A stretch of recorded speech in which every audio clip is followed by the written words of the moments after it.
Hey everybody, Black Ninja 797 here, and welcome back to another episode of Left 4 Dead 2 Myth-Busting Mondays. And in today's video, for the final myth, we're going to be testing to see if whether or not that you can get killed during a campaign outro or ending sequence in Left 4 Dead. When the game ends, are you really safe, or do you have to wait until you go back to the main menu? So that's what we're going to be testing here at the end of the video. If you guys have been enjoying today's video, please drop a like, subscribe if you are new, and if there is a myth of your very own that you would like to have us test in next week's episode, please by all means leave it here in the comments down below, or also alternatively, you can leave it within my Discord server, which is going to be linked down below in this video's description. And with all that being said, guys, I hope you end up enjoying seeing this week's episode of Left 4 Dead 2 Myth-Busting Mondays. Myth: if you light a boomer on fire with incendiary ammo and have it explode nearby other infected, do they catch on fire? Alrighty guys, to start off today's episode, the first myth is submitted in by Hashad. So what we're going to do is we're going to test out the common infected first. We've got the boomer and idle, and we're just going to wait for the common infected to spawn. I've got my incendiary ammo mini Uzi ready to go. And when we walk over to the common infected, you guys can see that they are not on fire.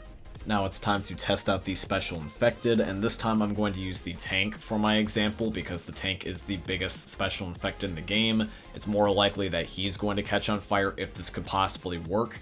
But even with the tank, who has the most amount of possible area to hit, he is also not set on fire either.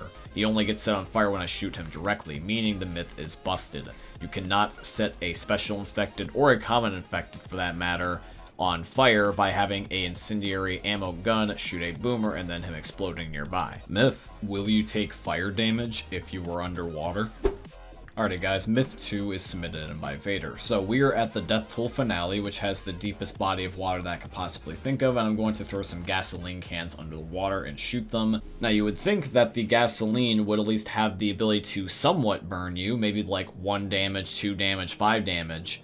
But no, it just completely does not do anything to me, which is really a shock. I thought that even if the water did put out the gas, I would sustain some kind of damage. But the water ends up taking out the fire basically immediately, which doesn't make sense in my opinion. I would like to believe that if I'm on top of the gasoline can, even in water, it is still gasoline. It should damage me, even at least a little bit, but it's acting like it's not even there. It just cancels it out completely, which is just a little strange in my opinion. Anyway, enough with my rambling, the second myth is busted. Myth: if you are standing in spitter goo, will you get a little speed boost? Alrighty guys, myth number 3 is submitted in by Eggy.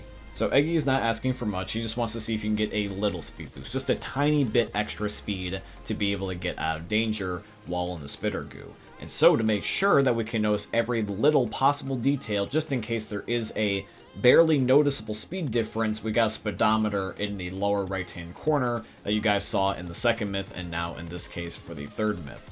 So what Dan is going to do is he's going to use console commands, and he's going to Haktua spit on that thing, put spitter acid on the street, while I'm going to run into it and Glabersko is going to run next to it and see if I'm even slightly faster than Glabersko. But when you look at the speedometer, my speed is not increasing whatsoever. It's the entire speed for the whole duration, even when I'm not in the spitter acid. To be perfectly honest with you, I thought that this was true, because before we had the speedometer to fact check this, I swear to God that I've always had a slight speed boost while in spitter acid. Maybe it's just a placebo because I'm panicking and I'm trying to get out of the spitter acid as much as possible, so I'm actually instinctively just moving faster, and therefore I'm thinking that it's the spit and not me. But in reality, it's just me panicking, so therefore I'm moving around a lot quicker than normal. So because of the speedometer, now that we know the myth is busted, spitter goo will not end up giving you a speed boost, you will run at the same speed no matter what. Myth: can you revive multiple incapacitated players if they are right next to each other? Alrighty guys, myth number 4 is submitted in by Glabersko. Now for this myth, I'm going to be short, sweet, and straight to the point because this myth really doesn't need much talking about because it's simplistic in nature.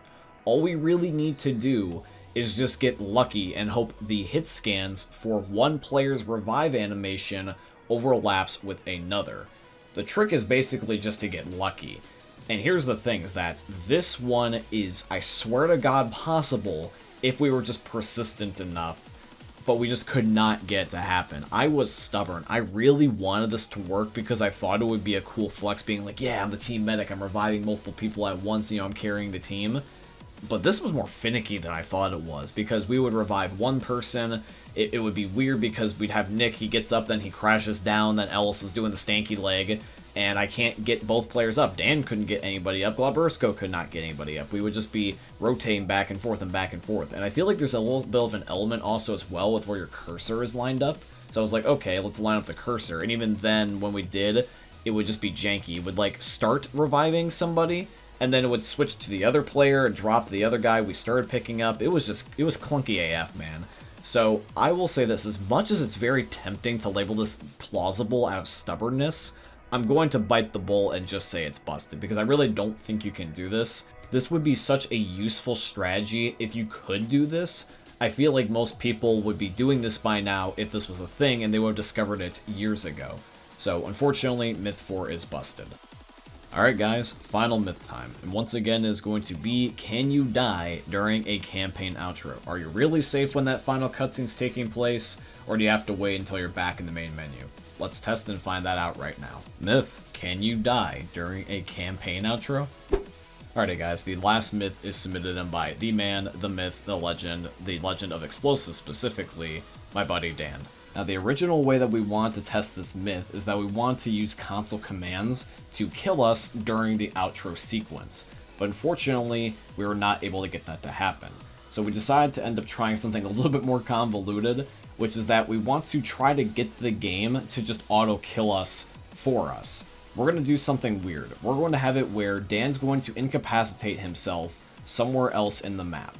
And I'm going to use the warp command to send him to the rescue vehicle and force the game's ending to start. What I am hoping to achieve is to make the game just kill Dan on the spot because it thinks that he's cheating or clipping out of the map, and therefore he'll technically die during a campaign outro. Because if he was just simply incapacitated on the rescue vehicle per normal, it's just going to consider him simply alive. Alright, so now we've officially done everything that we've just explained, and we're going to let the ending sequence take place. The key thing to this myth resolved is going to be what it says in the credits. So now that the bridge has blown up, the screen is going to fade to black. What does it say?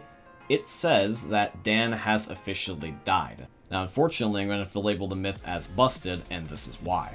Now I must clarify a couple things. Number one, this is not the intended result we wanted, because what happened was that Dan didn't necessarily get killed during the outro cutscene.